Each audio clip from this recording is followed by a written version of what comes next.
One decision will bring you knowledge, growth, and excellence.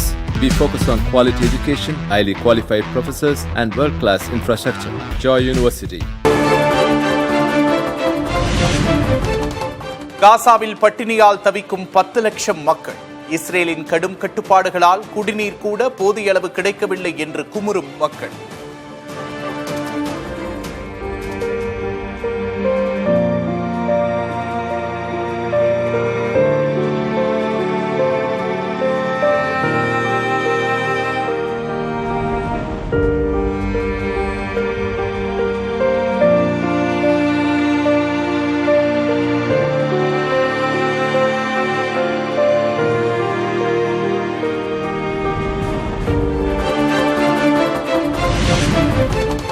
விண்வெளி தொழில்நுட்ப வளர்ச்சியின் பலன்கள் மக்களின் முன்னேற்றத்திற்கு உதவ வேண்டும்.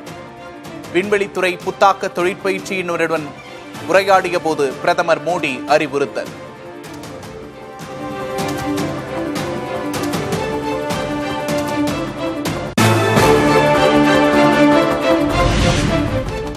பெண்களுக்கு எதிரான வன்முறைகளே அவர்களின் வளர்ச்சிக்கு தடைக்கல்லாக இருப்பதாக ராகுல் காந்தி பேச்சு. ஆணாதிக்க மனோபாவத்தை உடைத்தெறிந்து முன்னேற இணைந்து செயல்பட வேண்டுமென மாணவியர்களுடன் கலந்துரையாடலில் அழைப்பு.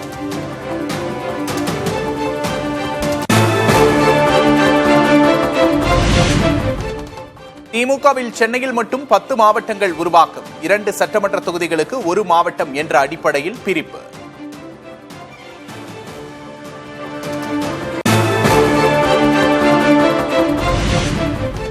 இன்னும் 2 ஆண்டுகளில் அண்ணா அறிவாலயத்தை வெள்ளையடித்து வாடகைக்கு விடும் நிலை வரும் என்று அமைச்சர் நிர்மல்குமார் விமர்சனம். மக்கள் ஆதரவுடன் திமுகவை முதல்வர் விஜய் வென்றுவிட்டதாகவும் பேச்சு. விஜய் அவர்கள் அந்த தீயசக்தியை ஒழிச்சே கட்டிட்டாரு, தூக்கி மூட்டை கட்டி வெளிச்சாரு. இனிமேல் அந்த அறிவாலயத்தை வெள்ளையடிச்சு வாடகைக்கு தான் வரணும்.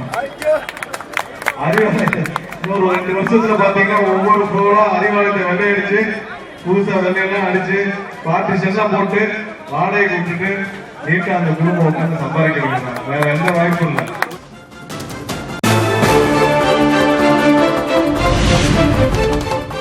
எம்எல்ஏக்களுக்கு கார் கொடுக்கிறார்கள், பயிர்க்கடனை தள்ளுபடி செய்ய பணம் இல்லையா என்று எதிர்க்கட்சித் தலைவர் உதயநிதி ஸ்டாலின் கேள்வி. தாவேக ஆட்சியில் மின் கட்டணம் உயர்ந்து விட்டதாகவும் குற்றச்சாட்டு. வறட்சி நிவாரணம் கொடுக்க அரசுகிட்ட நிதி இல்லைன்றாங்க.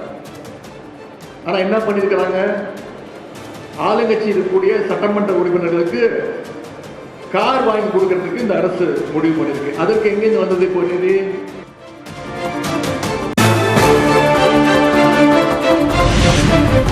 தங்களது எம்எல்ஏக்களை தக்க வைத்துக் கொள்ளவே தாவேக அரசு கார் கொடுக்கிறது. அரசு கடனில் தத்தளிக்கும் சூழலில் மக்களின் வரிப்பணத்தில் கார் வாங்கி கொடுப்பதா என்றும் அமமுக பொதுச் செயலாளர் டிடிவி தினகரன் கேள்வி.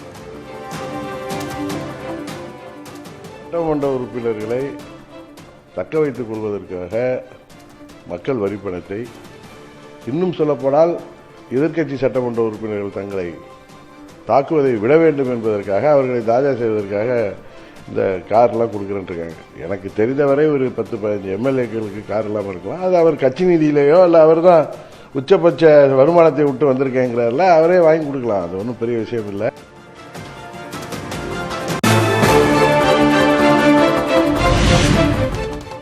அமமுக அதிமுக வேறு வேறு அல்ல என்று அமமுக பொதுச் செயலாளர் டிடிவி தினகரன் புதிய தலைமுறைக்கு பேட்டி. மீண்டும் ஜெயலலிதாவின் ஆட்சி வருவதற்கு அனைவரும் ஒன்றிணைந்து இருக்க வேண்டும் என்றும் கருத்து.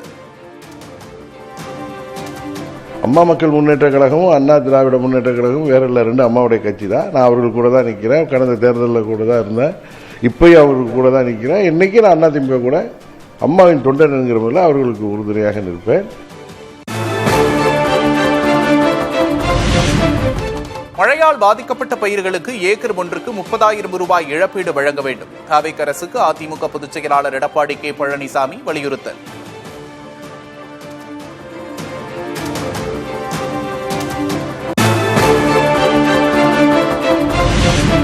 முதல்வர் விஜய் வருங்காலத்தில் நாட்டின் பிரதமராவார் என்று பேசத் தொடங்கியுள்ள தாவேக அமைச்சர்கள். தாவேகவினரின் எதிர்கால பயணம் குறித்து அமைச்சர் ஜெகதீஸ்வரி பேச்சு.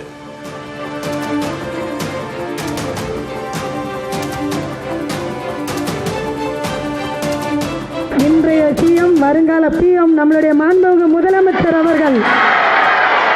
அதில் எந்த ஒரு மாற்று கருத்தும் கிடையாது. ஒவ்வொரு நொடியும் நம்ம எல்லாரும் சேர்ந்து அதை நோக்கியே பயணிப்போம்.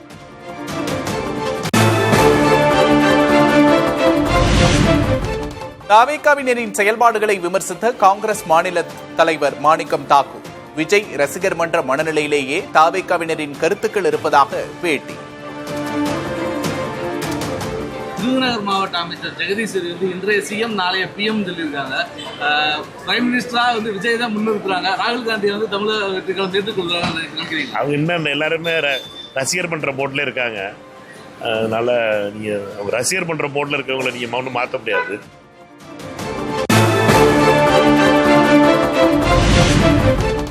தாவேகாவினர் குறித்த மாணிக்கம் தாக்கூரின் கருத்துக்கு அமைச்சர் நிர்மல்குமார் பதில். ஒரு சிலர் கூறிய கருத்துக்கு மாணிக்கம் தாக்கூர் பதிலளித்திருப்பதாகவும் தங்கள் தலைவரை குறிப்பிடவில்லை என்றும் பேட்டி. ஒரு சில பேர் கொடுத்த பேட்டிக்கு அடிப்படையில் சொல்லியிருக்காங்க. அது வந்து எங்களுடைய தலைவர் இப்போ குறித்ததில்லை. பேட்டியின் அடிப்படையில் ஒரு சில பேர் கொடுத்த பேட்டியில் ஒரு சில பேர் கொடுத்த பேச்சில் இருக்கு. ஸோ சின்ன சின்ன கருத்துக்கள் ஒரு சில பேர் எங்களுடைய அமைச்சர்கள் ஒரு சில பேசினதுக்கு தான் சொல்லியிருக்காங்களே தவிர்த்து அது வந்து எங்களுடைய தலைவருக்கு அது கொடுத்ததில்லை.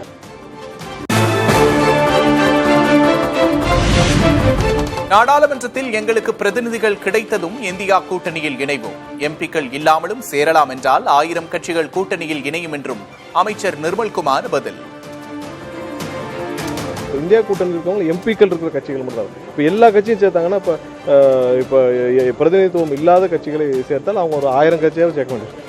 அதனால வந்து அவங்க இந்தியா கூட்டணியில் யார் யார் எம்பிக்கள் பிரதிநிதிகள் எம்பிக்கள் எல்லாம் சேர்ந்து முடிவெடுக்கக்கூடிய பிரதிநிதித்துவம் இருக்கிறதுக்காக அதை வச்சிருக்காங்க. அது எம்பிக்கள் எங்களுக்கு வந்த பிறகு நம்ம கண்டிப்பாக அந்த இதை வந்து இணைந்து செயல்படுறோம்.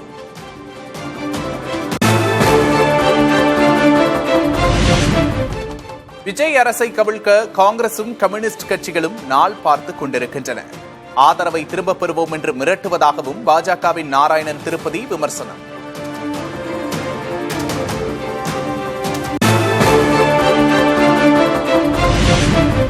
உண்மையான பிரச்சனைகளை பற்றி விவாதிக்க தகுதியில்லாதவர்கள் தனிப்பட்ட வாழ்க்கையை தாக்கி பேசுவதாக அமைச்சர் கீர்த்தனா காட்டம். ஒரு பெண்ணின் உடையோ தோற்றமோ ஏன் இன்னும் பொதுவெளியில் விசாரணைக்குரிய விஷயமாக மாற்றப்படுகின்றன என்றும் கேள்வி.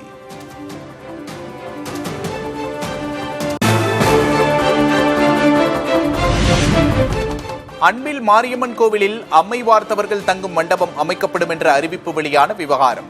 அறிவியலுக்கு எதிரான மூட நம்பிக்கையின் அடிப்படையில் அறிவிக்கப்பட்டிருப்பதாக எழுந்த விமர்சனங்களுக்கு அமைச்சர் ரமேஷ் பதில். அம்மை வார்த்தவர்கள் என்ன பண்ணுவாங்கன்னா, அது சரியாயிடுச்சுன்னா கோவில்ல வந்து தங்கி வழிபாடு செஞ்சுட்டு போவோம்னு வந்து வேண்டுதல் வைப்பாங்க.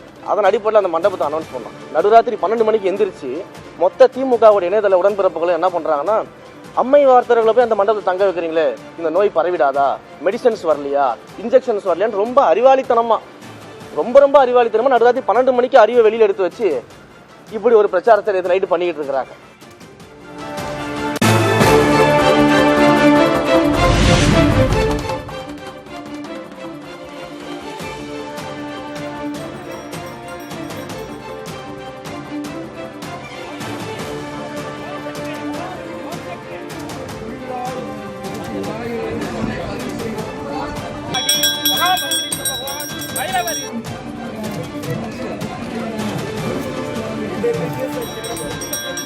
திருவையாறு அருகே அம்மன் கோவில் பூமி பூஜை விழா. முன்னாள் குடியரசுத் தலைவர் ராம்நாத் கோவிந்த் அடிக்கல் நாட்டினார்.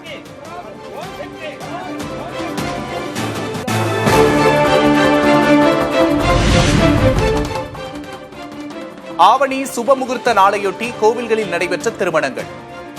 திருவந்திபுரம் தேவநாத சுவாமி கோவிலில் காதலனை கரம் பிடித்த திருநங்கை.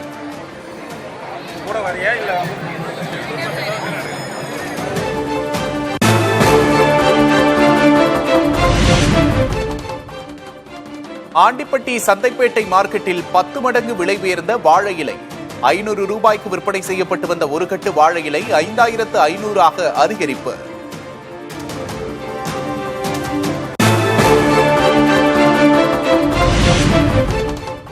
சென்னை தண்டையார்பேட்டையில் தூய்மை பணியாளர்கள் போராட்டம். போராட்டக்காரர்களை குண்டுக்கட்டாக கைது செய்த காவல்துறையினர்.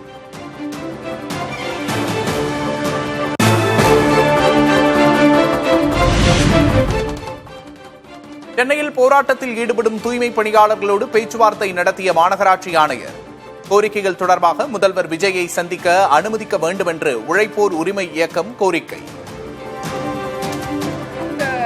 பேச்சுவார்த்தை என்பது முதல் கட்ட துவக்க கட்ட பேச்சுவார்த்தை நாங்கள் வரவேற்கிறோம். முதல் கட்டமாக இது நடந்திருக்கு.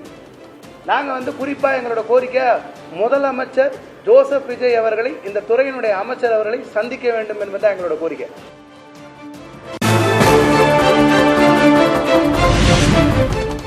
வார விடுமுறை முடிந்து பல்வேறு ஊர்களில் இருந்து சென்னை திரும்பும் மக்கள். உளுந்தூர்பேட்டை சுங்கச்சாவடியில் கடும் போக்குவரத்து நெரிசல்.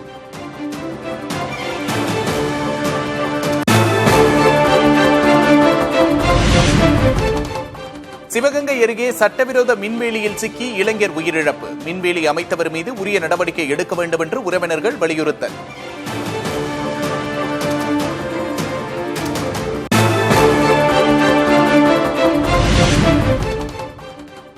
திருப்பூர் அருகே பனியன் கழிவு குடோனில் பயங்கர தீ விபத்து. கொழுந்துவிட்டு எரிந்த தீயால் புகை மண்டலம்.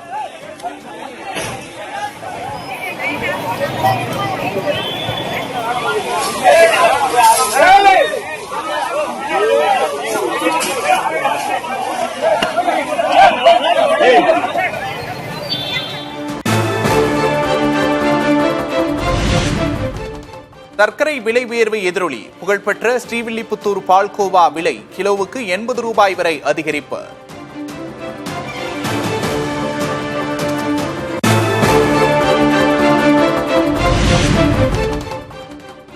சர்க்கரை விலையேற்றத்துக்கும் எத்தனால் தயாரிப்புக்கும் தொடர்பு இல்லை. தேவைக்கு ஏற்ப சர்க்கரை கையிருப்பு உள்ளதாகவும் உணவுத்துறை செயலாளர் சஞ்சீவ் சோப்ரா தகவல்.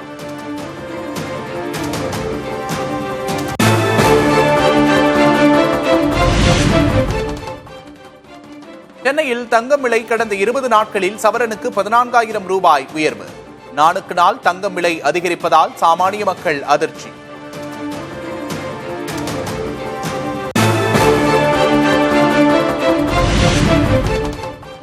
சென்னை, செங்கல்பட்டு உட்பட பல்வேறு மாவட்டங்களில் காற்றோடு கூடிய மழை பெய்யக்கூடும். ஏனைய தமிழகத்தில் ஒரு சில இடங்களிலும் மழைக்கு வாய்ப்பிருப்பதாக வானிலை ஆய்வு மையம் கணிப்பு.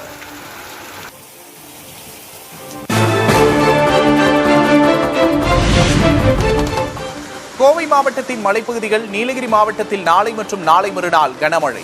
இதர மேற்கு தொடர்ச்சி மலை மாவட்டங்களில் லேசான மழை பெய்யும் என்று வானிலை மையம் தகவல்.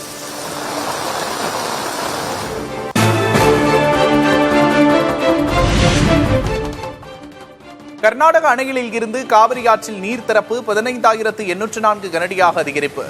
கபினி அணையிலிருந்து மட்டும் 12,940 கனடி நீர் திறப்பு.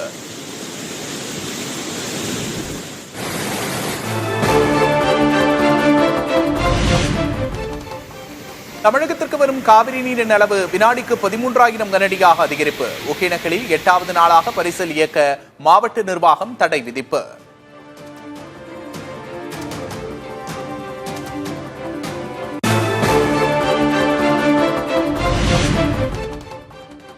மேட்டூர் அணைக்கு நீர்வரத்து 12,883 கனடியாக அதிகரிப்பு. 86 அடியை தாண்டிய மேட்டூர் அணையின் நீர்மட்டம்.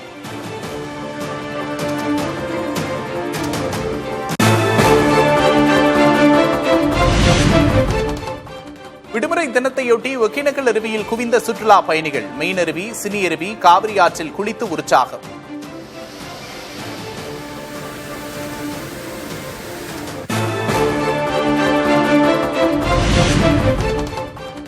பீகார் மாநிலத்தில் பலத்த மழையால் கங்கை ஆற்றில் வெள்ளப்பெருக்கு. பாட்னாவின் பின் டோலி பகுதியை சூழ்ந்த வெள்ளம்.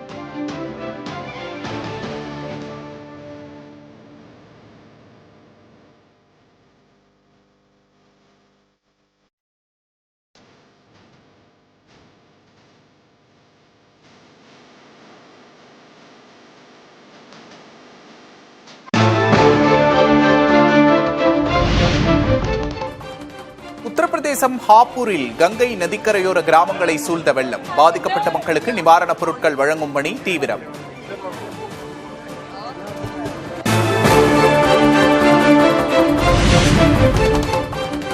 உத்தரப்பிரதேசத்தின் பிரயாக்ராஜில் கனமழையின் காரணமாக யமுனை ஆற்றில் வெள்ளப்பெருக்கு. ஆற்றின் நடுவே பாறைக்குன்றின் மீதுள்ள சிவன் கோவிலை சூழ்ந்தவாறு பாயும் வெள்ளம்.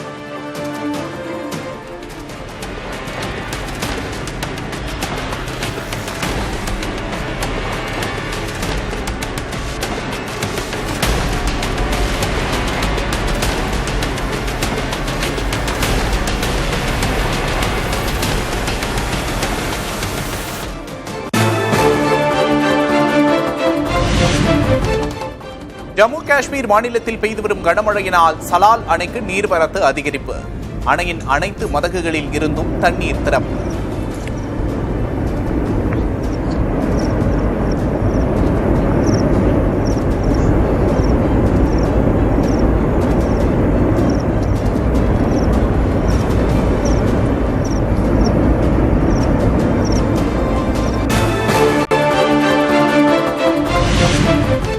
ஒடிசா மாநிலத்தில் கனமழையால் இயல்பு வாழ்க்கை பாதிப்பு. குடியிருப்புகளை வெள்ளம் சூழ்ந்ததால் மக்கள் கடும் அவதி.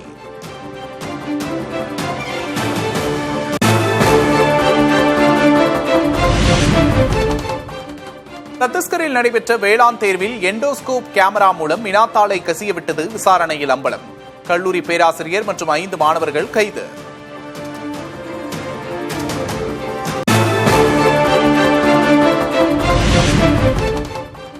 இந்தியாவில் 15 முதல் 29 வயதுக்குட்பட்ட 8,70,00,000 இளைஞர்கள் கல்வி வேலைவாய்ப்பில் பின்தங்கி உள்ளனர். இளைஞர்களின் திறன்களை மேம்படுத்த தொழிற்பயிற்சி திட்டங்களை செயல்படுத்தவும் நிதி ஆயோக் அமைப்பு அறிவுறுத்தல்.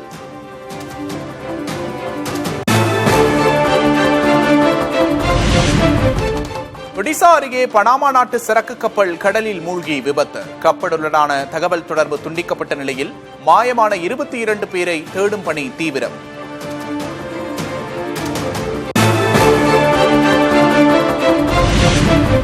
தேசிய பாதுகாப்பு ஆலோசகர் அஜித் தோவல் நாளை சீனா பயணம். இந்திய சீன எல்லை பிரச்சினை தொடர்பாக ஆலோசனை நடத்தப்படும் என்று தகவல்.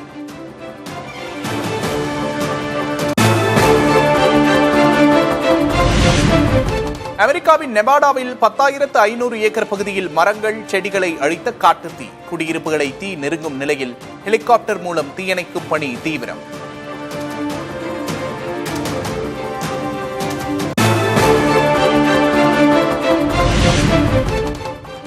ஜப்பானில் 5.8 ரிக்டர் அளவில் நிலநடுக்கம். சூப்பர் மார்க்கெட்டிலிருந்து தானாக விழுந்த பொருட்கள்.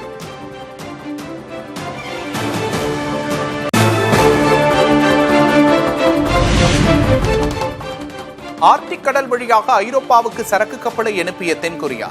மேற்காசிய போர்களால் வழக்கமான பாதை அடிக்கடி பாதிக்கப்படுவதால் புதிய கடல் மார்க்கம் காண முயற்சி.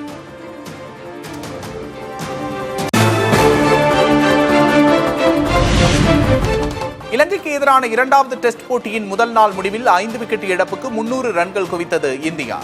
தேவ்தத் படிக்கல் மீண்டும் சதமடித்து அசத்தல். One decision will bring you knowledge, growth and excellence. We focus on quality education, highly qualified professors and world-class infrastructure. Joy University.